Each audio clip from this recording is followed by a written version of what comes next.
Welcome to the Alternative Hair Alchemist podcast. Now, whether you're one of the hundreds of thousands of women experiencing hair loss for any number of reasons, or if you're curious and want to check out what alternative hair is all about, you are in the right place.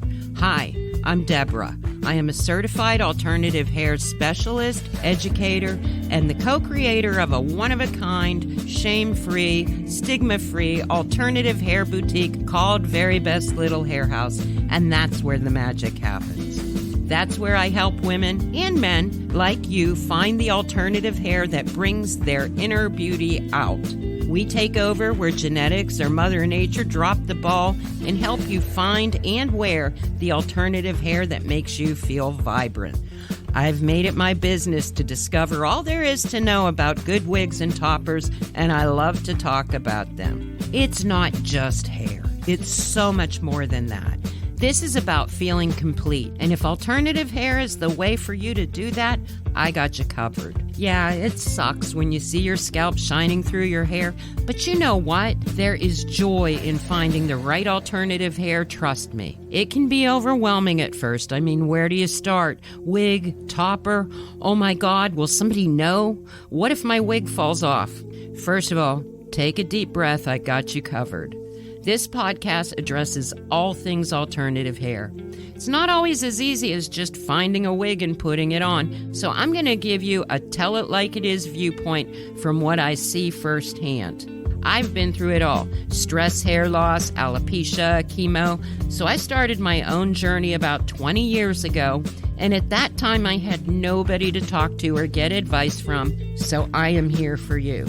And I can tell you this, even on my best natural hair day, I never looked or felt as confident as I do in my alternative hair. And now, after 5 years of helping people in my shop get over that fear and get out there, I am bringing this to you to inspire, empower, and educate you. It's simple. When you look good, you feel even better. And if alternative hair is part of that confidence, who cares if you grew it or if you bought it? Forget your grandma's wig and prepare to look red carpet gorgeous. Time to end this shame and stigma. Life is too short not to love who you are, and I want you to get excited about the possibilities. So grab your headphones, feel the love I am sending your way, and let's do this. Hello, everybody. Welcome to this week's episode of The Alternative Hair Alchemist. This week, I thought I would talk about the element of surprise and alternative hair. And what I mean by that is there are a number of things. I think I counted 10, but I could get off on a tangent and think of more. But there are things that have to do with alternative hair that either might surprise you, or it surprises me, or it surprises me that I'm not surprised that I'm surprised, because there is just so much variation in alternative hair. But before I start, I wanted to say, in thinking about surprising things, I thought of something that is the most surprising, and that's when I thought about 5 years ago, I did not have the shop. I have Very Best Little Hair House. I created it out of my own frustration with wig shopping, not to criticize the way anything was, but I saw a need to create a place that was fun to shop, where people knew what they had, where it wasn't all grandma wigs, where you could try on without being rushed and in a nice environment. So that was just 5 years ago. I thought about it and I made it happen. And that pretty much impresses myself. So I wanted to share it with you, because I'm betting you there's somebody that listens to this that has a similar dream and they're like, I don't know, And I just want to tell you, do it. You can do it. Don't let anything stop you. At the time I was an RN, didn't have a huge amount of savings. In fact, I didn't even have credit cards. And if you just take action a little bit at a time and you focus on what you want, you will be surprised how it works out. So that's all I'll say on that. And maybe I'll talk about it more in the future. You can drop my wig group. It's on. So be sure to look for it and join, and we can discuss things more there. Okay, the first thing that surprises me is there are things you'll find out about the wig or topper, but you will only find them out after you take it home and wear it. And I thought this might be totally avoided if you were generous with the try on time, but I often myself will try items on more than once and think it out, and yet there is still something when I get it home that I couldn't foresee. So I just thought I'd throw that out there because, like, if you're second guessing or you get something that doesn't exactly work out the way that it planned, some of the best things I've learned have been from wigs that weren't necessarily the best, and at least by having those, more of what you do want the next time. This next one I find not only surprising, but actually quite shocking. And that is what looks good in a picture or looks good on someone else will almost always not be the one that works for them. And I have seen this in the store over the 5 years, the times that someone has come in because they have seen pictures or a review and were sure that that was the one that they wanted to try on when they come in. I think in the entire time I've been open, one time out of hundreds. So there's not a lot you can do about it unless you can shop at a store like mine that has all kind of options or whatever. But it's just something to consider because this is how most of the wig shopping is done. And I've just noticed in the process of having this shop and helping so many women that it's really not the best effective way to choose your wig. Another surprising fact is even if a wig is produced in a factory or on an assembly line or whatever, each wig somehow gets individual attention. Now, that means that there's a human involved. Sometimes it's a stylist that cuts them or what have you. But the bottom line is that each and every wig is gonna have some variances. Sometimes it might be slightly in length. Sometimes it might be in the color distribution. But as much as all the effort is made to make them exactly alike, often the same style and the same color, you're going to have slight differences, which in some cases is no big deal. But in other cases, it makes, the hugest difference in the world. Now, this is one that surprises quite a lot of people, and that is that wigs do wear out. And you would think that people realize that, but it kind of can sneak up on you.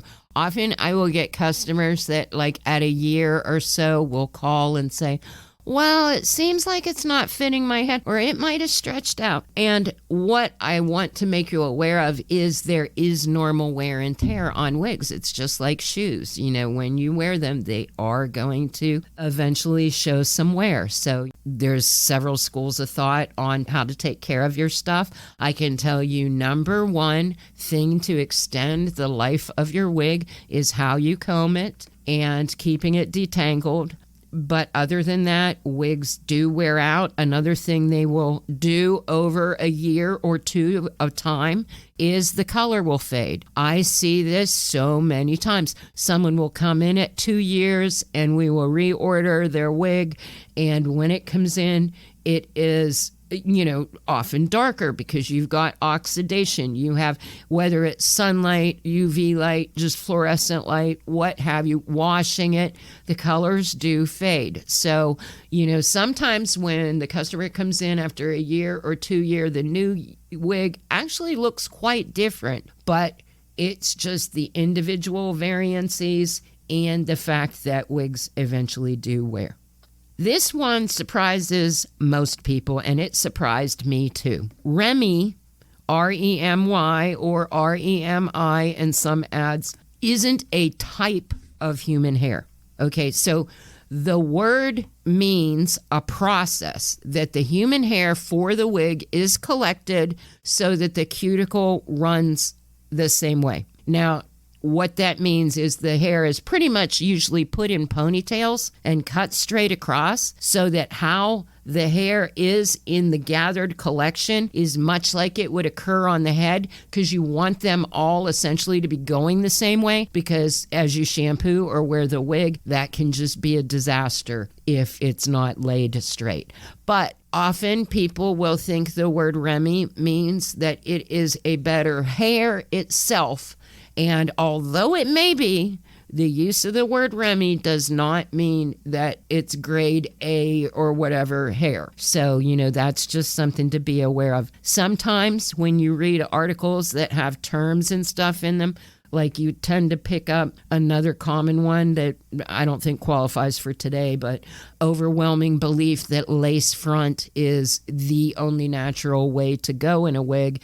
And I can tell you right now, if it's a cheap, bad lace front, it's like sandpaper, and you're better off, especially if you wear a bang, to use just a classic cap wig, in my opinion anyway.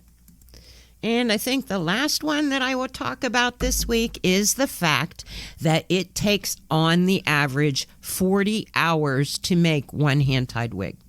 Now, if you know about hand-tied wigs, I absolutely love them. They are like comfort level bedroom slippers. They are like just so awesome, and I don't talk enough about them, and I had to try one before I would fall this in love with it. So hopefully I'll have you enticed and you'll try one for yourself. But each one of those hairs is essentially knotted by hand. So it takes someone, first of all, you couldn't pay me to do that, not for a whole wig. That is like amazing. And 40 hours generally, whereas with a machine-made wig with the wefts or rods of hair, it's average 8 hours. So when you're considering the cost difference with a hand-tied wig, that's largely where it's going. But if you love wigs, you love comfort, you want it to move naturally, to me, they are worth every penny, especially if you're not in an ideal fit. And I guess the last thing I will throw in here is that I have a lot of clients that are surprised at how much they love wearing alternative hair when they find the hair that expresses them. And I hope you will find that too. I don't know where you are in your wig journey. I know I have heard from some people that listen to me for like cheerleading or whatever. So, hopefully you will be ready. And I know you will rock that alternative hair. And it is fun. I mean, oh my gosh, yeah, it can suck having hair loss. But you know what? I don't focus on it. Focus on what works and just have fun with it. I see people end up going out of the house when before they had stayed at home. Ripple effects, you start to feel better about your job. It's just like when you like your hair, it's kind of like the commercials where the hair is blowing back and you have that $1 million feeling. And I want that feeling for you. So hopefully I've said something this week that helped you. Thank you for listening. And until next week, take care. If you loved this episode and want to connect with me, please go to my website and drop me an email, verybestlittlehairhouse.com, so we can get in touch. And until next time, remember that you are beautiful, perfect, and loved just the way you are.